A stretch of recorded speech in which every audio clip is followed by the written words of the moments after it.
Dear students, myself Mohammad Salim sir,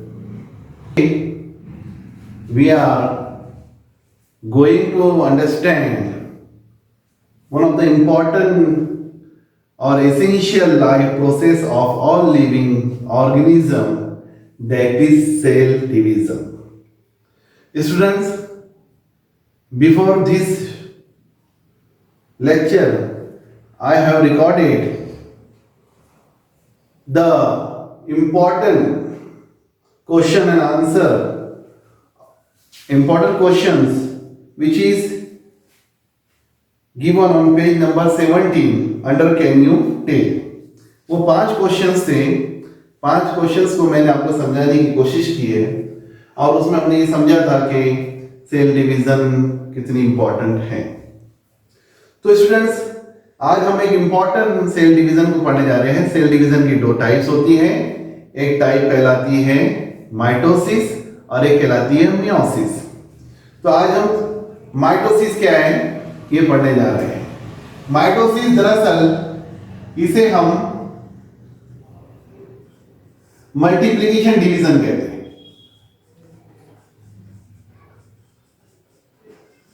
क्यों कहते हैं? इसलिए कि इसमें नंबर ऑफ सेल मल्टीप्लाई होते हैं, इसलिए कि नंबर ऑफ जेनेटिक मटेरियल इसमें मल्टीप्लाई होता है और इसमें डीएनए का मल्टीप्लिकेशन होता है. तो स्टूडेंट, इसीलिए हम इसको मल्टीप्लिकेशन डिवीजन कहते हैं. तो इस डिवीजन में क्या होता है वो हम पढ़ेंगे. इस डिवीजन में कौन कौन से स्टेजेस आते हैं वो हम पढ़ेंगे और इस डिवीजन से नए सेल कैसे जनरेट होते हैं वो पढ़ेंगे. तो सबसे पहले मैं आपको बता दूं कि डिवीजन में क्या होता है. इसमें क्या होता है, एक पेरेंट सेल डिवाइड होता है और वो पेरेंट सेल्स के जो जेनेटिक मटेरियल है उसका जो डीएनए है वो इक्वली 2 डॉटर सेल में डिवाइड होता है. इक्वली 2 डॉटर सेल में डिवाइड होता है और उससे 2 डॉटर सेल तैयार होते हैं. इसलिए इसको हम माइटोसिस मल्टीप्लिकेशन डिवीजन कहते हैं. तो जो डॉटर सेल इसमें तैयार होते हैं वो आइडेंटिकल होते हैं टू देयर पेरेंट सेल्स. उसके अपने पेरेंट सेल से वो आइडेंटिकल होते हैं. Means they are similar in their structure and in their genetical makeup. जो पेरेंट का जेनेटिकल मेकअप होता है वो इसका होता है, ठीक है. जो पेरेंट्स का शेप होता है वो इसका शेप होता है. तो इसलिए हम उसको कहते हैं आइडेंटिकल. उसमें कोई वेरिएशंस नहीं होते हैं. तो स्टूडेंट्स, ये एक चीज आपको ध्यान में रखना है कि 2 डॉटर सेल जो है एक पेरेंट सिंगल पेरेंट सेल से डिवाइड होकर तैयार होते हैं. इसलिए हम इसे माइटोसिस कहते हैं. ठीक इसी तरह से और क्या होता है, इसमें जेनेटिक मटेरियल रिस्टोर होता है. यानी जितना number of chromosome parent cell के अंदर थे, फॉर एग्जांपल ये 2n था तो ये भी 2n ही रहेगी. Means 2 sets of the chromosomes are form. इसलिए हम इसे मल्टीप्लिकेशन डिवीजन, इसलिए हम इसे माइटोसिस कहते हैं. तो स्टूडेंट्स, ये जो माइटोसिस है इसको आपको ध्यान में रखना है. ये जो डिवीजन होती है कौन से सेल में होती है, तो स्पेशली आप पॉइंट कीजिए इस चीज को, ये सोमैटिक सेल में होती है. सोमैटिक सेल ये स्पेशल टाइप के सेल्स होते हैं हमारे बॉडी के अंदर. हमारे बॉडी में 2 टाइप के सेल्स होते हैं. एक होते हैं सोमैटिक सेल्स और एक होते हैं जर्म सेल्स. तो सोमैटिक सेल्स जो होते हैं ये इसमें जो होती है डिवीजन होती है माइटोसिस होती है और ये सेल टोटल जो है 2n होते हैं. कितने n होते हैं? डिप्लॉयड होते हैं 2n होते हैं. तो हम ये कह सकते हैं सोमैटिक सेल, स्टेम सेल में भी जो है ये सेल डिवीजन होती है. तो स्टूडेंट्स, माइटोसिस के 2 फेजेस होते हैं. या हम ये कह सकते हैं माइटोसिस ऑकर इन 2 स्टेज. कितने स्टेज में होती है? 2 स्टेज में. पहली जो स्टेज होती है माइटोसिस की उसे हम कहते हैं कैरियोकाइनेसिस. अब कैरियोकाइनेसिस क्या है, मैंने इसको ऑलरेडी आपको एक्सप्लेन कर चुका हूं मेरे इससे पहले के वीडियो में, वीडियो नंबर 7 में, कि कैरियोकाइनेसिस क्या होता है. कैरियो कहते हैं हम न्यूक्लियस को, काइनेसिस में डिवीजन. तो हम ये कह सकते हैं karyokinesis what, it is nothing but the nuclear division. हम क्या कहेंगे इसे? हम न्यूक्लियर डिवीजन या डिवीजन ऑफ द न्यूक्लियस, ठीक है, हम इसे डिवीजन ऑफ द न्यूक्लियस भी कहेंगे। तो ये जो डिवीजन ऑफ न्यूक्लियस जो है इसकी स्टार्टिंग कैसे होती है, तो आपको मैं इसका जो है स्ट्रक्चर बता रहा हूं कि इसकी स्टार्टिंग कैसे होती है। तो सबसे पहले जो सेल, एक नॉर्मल सेल होता है जिसमें अभी सेल डिवीजन शुरू नहीं हुई है, वो जो सेल होता है वो एकदम सिंपल पोजीशन में होता है। उसमें एक सेल में एक न्यूक्लियस होता है, न्यूक्लियस में एक न्यूक्लियोलस होता है, न्यूक्लियस में जो है एक नेटवर्क ऑफ द क्रोमेटिन होता है या क्रोमेटिन फाइबर होता है, वो स्ट्रक्चर को हम न्यूक्लियस कहते हैं। तो ये पूरा स्ट्रक्चर जो होता है, ये जो सेल का स्ट्रक्चर है जिसकी एक अपनी न्यूक्लियर मेम्ब्रेन है, न्यूक्लियर मेम्ब्रेन, ठीक है, और उसमें एक क्या है, यस, उसका अपना एक न्यूक्लियोलस है, ठीक है, न्यूक्लियोलस है, इसको हम न्यूक्लियोलस कहेंगे, और इसके अंदर क्रोमेटिन का नेटवर्क है। क्रोमेटिन क्या है, it is one type of the, yes, ये एक तरह का जेनेटिक मटेरियल है, इसको हम जेनेटिक मटेरियल कहेंगे। ये फाइबर की शक्ल में होता है, जैसे आप थोड़ा सा धागा ले लीजिए, थ्रेड ले लीजिए, और थ्रेड को जो है गोला मोला कर दीजिए, गुच्छा दिखेगा आपको, एक बंच दिखेगा उसका, उस तरह से ये इसमें नजर आता है इंटरफेस में। ये जो इसमें जो सेल होता है वो रेस्टिंग हालत में होता है, रेस्टिंग स्टेज में होता है। तो ये जो सेल होता है, अब इसके अंदर जो है डिवीजन होना शुरू होती है। तो जैसे ही डिवीजन होना शुरू होती है तो इसमें बहुत सारे चेंजेस आते हैं स्टूडेंट्स, बहुत सारे चेंजेस आते हैं। वो चेंजेस जो आते हैं उसको हमको यहाँ स्टडी करना है। उस चेंजेस की स्टडी हम जो है कैरियोकाइनेसिस में करते हैं, यानी वो न्यूक्लियस के अंदर चेंजेस होते हैं। तो ये जो न्यूक्लियस होता है उसकी डिवीजन होती है, इसलिए हम इसे कैरियोकाइनेसिस या न्यूक्लियर डिवीजन कहते हैं। तो न्यूक्लियर डिवीजन में सबसे पहला स्टेज जो आता है वो कहलाता है इंटरफेस। ये इसको हम इंटरफेस है, देखिए इंटरफेस है। इंटरफेस में क्या होता है, देख लीजिए आप यहां पर, ये डायग्राम के ऊपर आप इसको जूम कर दीजिए। ये डायग्राम में आप देख सकते हैं इंटरफेस में क्या हो रहा है। यहां पर कलरफुल डायग्राम है, ये उसकी मैक्रोस्कोप से मैग्नीफाई जो है इमेज दी गई है, ठीक है। क्या क्या हो रहा है, ये स्टेज है बिल्कुल, यहां देखिए आप, न्यूक्लियोलस है, न्यूक्लियर मेम्ब्रेन है, न्यूक्लियर मेम्ब्रेन जो है वो उसके अंदर क्या क्या है, यस, उसके अंदर जो है क्रोमेटिन है, न्यूक्लियोप्लाज्म है। ये पूरा जो स्ट्रक्चर कहलाता है ये हम इंटरफेस कह सकते हैं, ठीक है। तो इंटरफेस एक स्टेज है जिसमें सेल जो है वो रेस्टिंग हालत में रहता है, it does not undergoes into the division. अब इसके बाद डिवीजन शुरू होती है, तो डिवीजन का पहला जो फेज आता है उस फेज को हम प्रोफेज कहते हैं। क्या कहते हैं, प्रोफेज। जी हाँ स्टूडेंट्स, प्रोफेज। तो प्रोफेज में क्या होता है, इसके अंदर जो, अब आपको इसके स्ट्रक्चर पे ध्यान रखना है, इसमें क्या होता है, ठीक है। तो प्रोफेज में ये होता है, प्रोफेज में ये होता है कि जो क्रोमोसोम है, जो क्रोमोसोम है न्यूक्लियस के अंदर, वो कंडेंस होना शुरू हो जाते हैं। कंडेंस यानी जो क्रोमेटिन का जो नेटवर्क है, जो बहुत बड़ा नेटवर्क था, वो सिकुड़ना शुरू हो जाता है। Condensation of the chromatin fibres हम कह सकते हैं, ये इसमें होता है। तो ये थ्रेड लाइक जो स्ट्रक्चर है, ये जिसे हम क्रोमेटिन कहते हैं, ये कंडेंस होना शुरू होता है, सिकुड़ना शुरू हो जाता है। और उसकी वजह से क्या होता है, यस, उसके वजह से क्या होता है, दे बिकम शॉर्ट, और वो शॉर्ट हो जाता है, ठीक हो जाता है। और अब उसकी वजह से क्या होता है, क्रोमोसोम के जो पार्ट्स है वो अपीयर होना शुरू हो जाते हैं। कैसे होना शुरू हो जाते हैं, देख लीजिए, यानी इस तरह से हमको क्रोमोसोम दिखाई देते हैं कंडेंस होने के बाद। यानी उसके जो क्रोमैटिड्स है, इसके जो क्रोमैटिड्स हैं, आपको वो कंडेंस होकर दिखाई देंगे।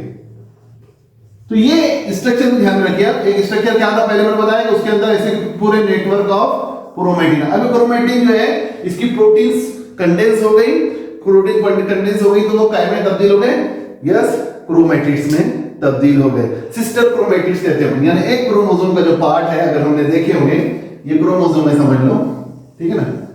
तो ये जो क्रोमोसोम्स हैं, इसको हम क्रोमोसोम कहेंगे, तो ये क्रोमैटिड्स में तब्दील होना शुरू हो जाते हैं, यानी कंडेंस होना शुरू हो जाते हैं। तो अब इसमें क्या होता है, देखिए आप यहां पर डायग्राम में देखिए कि ये क्रोमैटिड्स बन गए, ठीक है, साइड पूरा वो हो गया। अब धीरे धीरे क्या होगा इस स्टेज के अंदर, देखिए यहाँ इसको अर्ली कह रहे हैं, इसको लेट कह रहे हैं। यानी प्रोफेज की भी दो स्टेजेस है, आपको 11th में पढ़ेंगे आप डिटेल में जाने के बाद। यहाँ हम सिर्फ प्रोफेज समझेंगे। तो प्रोफेज में क्या हो रहा है, प्रोफेज के अंदर क्या हो गया कि क्रोमेटिन, सबसे पहले तो क्रोमेटिन कंडेंस हो गया, और क्रोमेटिन कंडेंस होने के बाद क्या हुआ, यस वो सुगड़ गए हैं। जो क्रोमेटिन का जो नेटवर्क नजर आ रहा था, अब वो कैसा हो गया, कंडेंस हो गया है। अब उसके अंदर क्रोमेटिड्स यानी उसके थिक पार्ट नजर आ रहे हैं, जो फाइबर लाइक स्ट्रक्चर था वो सुगड़ गया। ठीक है, इसके बाद क्या हो गया, इसके अंदर दूसरा स्ट्रक्चर यहाँ पर एक आपको दिखेगा कि जो सेल्स के अंदर ऊपर यहाँ पर दो सेल ऑर्गेनेल्स नजर आएंगे आपको, इसको हम सेंट्रियोल्स कहते हैं। इंपॉर्टेंट सेल ऑर्गेनेल्स है, they help in the cell division. Centrioles होते हैं, दो सेंट्रियोल्स यहाँ नजर आएंगे आपको, दिख रहे होंगे आपको ये सेंट्रियोल्स। ये सेंट्रियोल्स जो होते हैं ये एक ही तरफ होते हैं, अर्ली प्रोफेज के अंदर ये एक ही तरफ होते हैं। एक ही तरफ होने के बाद क्या होता है, जैसे ये कंडेंस होना शुरू होते हैं तो ये मूव होना शुरू हो जाते हैं। यानी यहां से एक सेंट्रियोल जो है वो इधर आ जाता है अपोजिट पोल के ऊपर, यानी एक पोल ये एक पोल ये यहां से ये मूव होना शुरू हो गया। क्या मूव होना शुरू हो गया, और धीरे धीरे क्या होता है, यस यहां से ये जो न्यूक्लियर मेम्ब्रेन है, ये न्यूक्लियर मेम्ब्रेन डिसअपियर होना शुरू हो जाती है। इसको डॉट डॉट करके बताया, क्या करके बताया मैं, डॉट डॉट करके। तो प्रोफेज में क्या क्या हो रहा है आपको याद रखना है, क्रोमेटिन कंडेंस हो रहा है, ठीक है, उसी तरह न्यूक्लियर मेम्ब्रेन डिसअपियर हो रही है, और जो सेंट्रियोल थे important type of the cell organelles which help in the cell division. जो सेल डिवीजन होती है स्पेशली ये सेंट्रियोल के वजह से होती है। तो ये सेंट्रियोल जो होगा क्या होगा, सेल के अपोजिट पोल की तरफ माइग्रेट होना शुरू हो गया, यानी migration of the centriole is takes place. इस स्टेज में ये हो रहा है। अब इसके बाद क्या हो रहा है स्टूडेंट्स कि न्यूक्लियर मेम्ब्रेन और जो न्यूक्लियोलस था जो पूरा डिसअपियर हो गया, इसमें का न्यूक्लियोलस भी डिसअपियर हो गया, ठीक है, ये न्यूक्लियोलस डिसअपियर हो गया, न्यूक्लियर मेम्ब्रेन डिसअपियर हो गई। ये हो गया अर्ली प्रोफेज में। अब लेट प्रोफेज के अंदर ये सब चीजें हमको दिखाई देती है।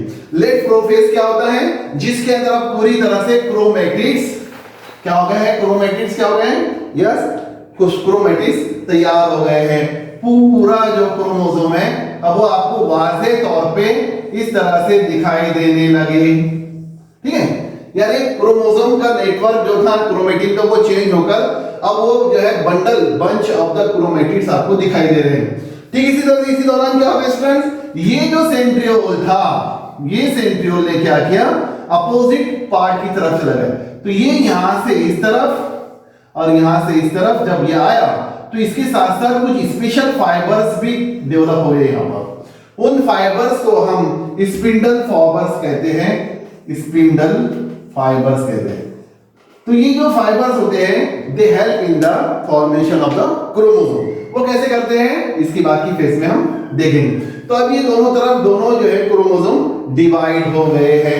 अब इसमें क्या हुआ है, प्रोफेज के अंदर आपको याद रखना है क्या क्या चेंजेस हो रहे हैं। तो प्रोफेज के अंदर chromatin condense, centriole migrate, chromatids is form, nucleolus disappear, nuclear membrane disappear, ये चेंजेस हुए। अब इसके बाद की जो स्टेजेस आती है उसको कहते हैं अपन मेटाफेज।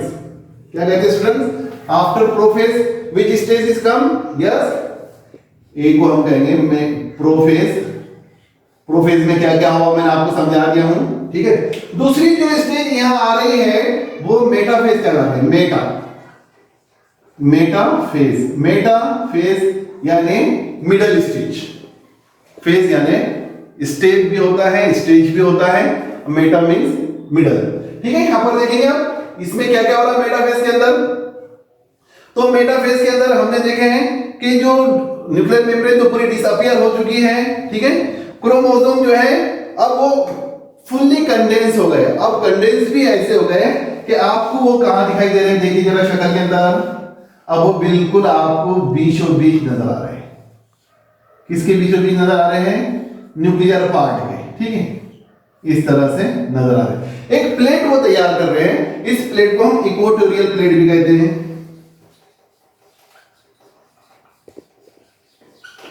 इस प्लेट को हम मेटाफेज प्लेट भी कहते हैं, ठीक है। इक्वेटोरियल पे तैयार हो रही है ना मेटाफेज प्लेट। यहां न्यूक्लियोलस पहले से आ गए, सेंट्रियोल पहले से आ गए हैं। अब क्रोमोसोम कहां जमा हो गए हैं? यस, कहां पर जमा हो गए? बीच में, इक्वेटोरियल सेल के बीच और बीच में, जिसे अपन मेटाफेज प्लेट भी कहते हैं। तो क्रोमोसोम कंप्लीटली कंडेंस हो गए हैं और प्लेट की शक्ल में आपको दिखाई दे रहे हैं, विजिबल दिखाई दे रहे हैं सिस्टर क्रोमेटिड्स के साथ। क्रोमेटिड्स जो है इसके आपको यहां विजिबल दिखाई देंगे। जरा इसको इलाज कीजिए, देखिए, ये देखिए बड़े बड़े क्रोमोसोम आपको दिखेंगे बीचों बीच में, दिख रहे हैं? हाँ, ये देखिए आप क्रोमोसोम आपको पूरे फॉर्म में क्लियर नजर आ रहे हैं, ठीक है। अब ये मेटाफेज है, मेटाफेज में इक्वेटोरियल प्लेन के ऊपर जो है, या इक्वेटोरियल प्लेन के ऊपर जो है आपको मेटाफेज नजर आएगी। तो मेटाफेज में क्रोमोसोम इस तरह से नजर आएंगे। और क्या हो रहा है स्टूडेंट, इसमें देखिए अब जो क्रोमोसोम जो है वो एक प्लेन में आ गए हैं, एक प्लेट उन्होंने तैयार कर लिया है। हाँ, special type of the physical protein यहां पर तैयार हो रही है। अब क्या हो रहा है, ये जो सेंट्रियोल्स जो अपोजिट पोल की तरफ चले गए थे, ये प्रोटीन इनकी प्रोटीन के जरिए से स्पेशल किस्म के स्पिंडल फाइबर्स तैयार हो रहे हैं। स्पिंडल फाइबर्स, ये स्पिंडल फाइबर्स क्या करते हैं, इसकी बात की स्टेज में मैं आपको बताऊंगा इनका फंक्शन क्या है। तो यहां देखिए ये फाइबर्स तैयार हो गए, यानी अब क्या हो गया, यहां पर जो है क्रोमोसोम का जो बीच का जो पार्ट है जिसे अपन सेंट्रोमियर कहते हैं ना, एक आर्म ये हो गया क्रोमोसोम का, एक आर्म ये हो गया, इसका बीच का जो पार्ट कहलाता है सेंट्रोमियर। तो अब ये स्पिंडल फाइबर्स और सेंट्रोमियर को जाके चिपक जाते हैं, ठीक है, चिपक जाते हैं। तो यहां ये हुआ फ्लेक्सिबल प्रोटीन की वजह से क्या तैयार हुआ है, सेंट्रोमियर्स को स्पिंडल फाइबर्स चिपक गए हैं, पकड़ लिए उन्होंने, कैच कर लिया, ठीक है। इस डायग्राम का आप देख सकते हैं। तो ये जो फेज है ये मेटाफेज कहलाता है। मेटाफेज के अंदर सबसे बड़ा चेंज क्या होता है, सबसे बड़ा चेंज ये होता है कि chromosomes are arrange on the equatorial plane, ठीक है, उसे हम मेटाफेज प्लेन भी कहते हैं। अब इस प्लेन के ऊपर क्या हो रहा है, यहाँ पर सेंट्रियोल के जरिए से फाइबर्स तैयार हो रहे हैं, स्पेशल जो है प्रोटीन होती है इसकी, अब वो प्रोटीन के जरिए से फाइबर्स तैयार हो रहे हैं और वो फाइबर्स क्या कर रहे हैं, अब जो सेंटर का जो पार्ट है इसका, वो फाइबर्स उसको चिपक गए हैं, उसको पकड़ लिया, ठीक है। ये हुई है मेटाफेज। इसके बाद की जो स्टेज आती है स्टूडेंट्स, उसे हम कहते हैं एनाफेज। अब इसमें क्या हो रहा है, देखिए अब तीसरी स्टेज यहां लिख रहा हूं मैं, एनाफेज, ठीक है। अब it is opposite to the metaphase. Metaphase में क्या हो गया था, जितने क्रोमोसोम थे सब कहां गए थे, इक्वेटोरियल प्लेन पे, बीचों बीच, ठीक है, सेल के बीच में, यहां देख सकते हैं आप, ठीक है। अब इसमें अपोजिट क्या हो रहा है कि जितने भी क्रोमोसोम थे, यस, बहुत इंपॉर्टेंट स्टेज है, इसको एनाफेज क्यों कह रहे हैं, क्योंकि मेटाफेज का अपोजिट होता है। जितने भी क्रोमोसोम थे अब वो इस तरह से दिखाई देंगे आपको, ठीक है। मैं एक दो क्रोमोसोम यहां बना रहा हूं, आप उसको वो डायग्राम में हम इलाज करके देख लेंगे, ठीक है। ये सेंट्रियोल्स है और ये फाइबर्स है, स्पिंडल फाइबर्स। अब क्या कर रहे हैं स्पिंडल फाइबर्स, ये जो क्रोमोसोम प्लेन, इक्वेटोरियल प्लेन के ऊपर जमा थे, इनको खींच रहे हैं, क्या कर रहे हैं, अपने अपने पोल की तरफ खींच रहे हैं। अब ये खींच रहे हैं तो इससे क्या हो रहा है, इससे क्या हो रहा है, क्रोमोसोम क्या हो रहा है, अपोजिट पोल की तरफ जा रहे हैं, जो सेंटर में थे उससे जा रहे हैं ना, ठीक है। ये स्पिंडल फाइबर्स, देखिए अब इस स्टेज में क्या हो रहा है। तो एनाफेज, इसमें क्या हो रहा है, सेंट्रोमियर्स वो टूट जाते हैं, ये एनाफेज है, ठीक है। ये देखिए आप स्टेज में, इसमें क्या हो रहा है, सेंट्रोमियर्स डिवाइड हो जाते हैं, सेंट्रोमियर डिवाइड हो गए, जैसे ही सेंट्रोमियर, हाँ देखिए कैसे सेंट्रोमियर डिवाइड हो रहे हैं, इधर देखिए आप, ये समझ लो क्रोमोसोम से, ठीक है।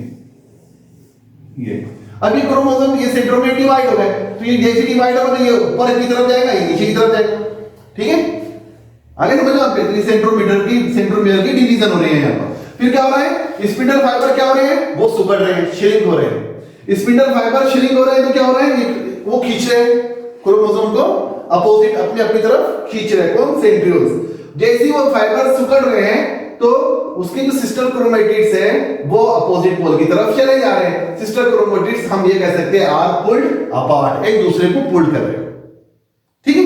तो इसके स्टेज में यही हो रहा है। तो इसमें क्या होता है, क्रोमोसोम्स सेपरेट होते हैं, पुल्ड होते हैं, अपोजिट पोल की तरफ चले जाते हैं, और स्पिंडल फाइबर जो होते हैं उसके जरिए से क्या होता है, डॉटर क्रोमोसोम्स तैयार होते हैं। यानी क्या तैयार हो रहे हैं, डॉटर क्रोमोसोम्स तैयार हो रहे हैं। सिस्टर क्रोमेटिड्स ब्रोक होते हैं, क्रोमेटिड की डिवीजन होती है उससे सिस्टर क्रोमोसोम। तो क्रोमोसोम्स क्या होते हैं, pulled appear like bunch of बनाना, ऐसे दिखाई देते हैं जैसे बंच ऑफ बनाना होते हैं। बंच केले की फली हम देखते हैं ना, वो ऐसे रखे हुए रहते हैं केले की फली, है ना।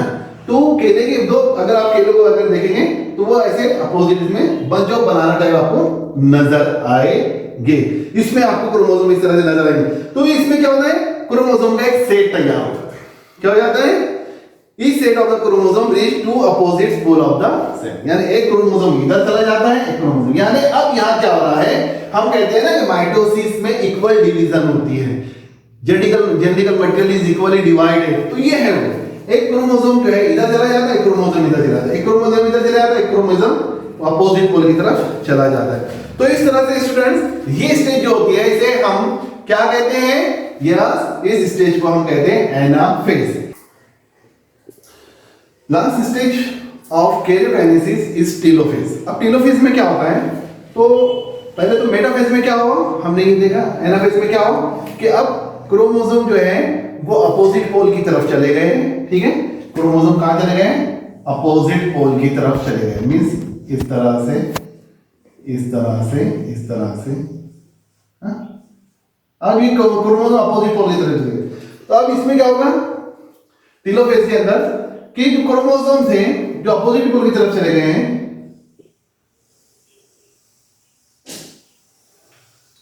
वो इक्वली डिवाइड हो गए। डिवाइड होने के बाद क्या हो गया कि उनका जो क्रोमोसोम थे वो आप उनकी जो इस तरह से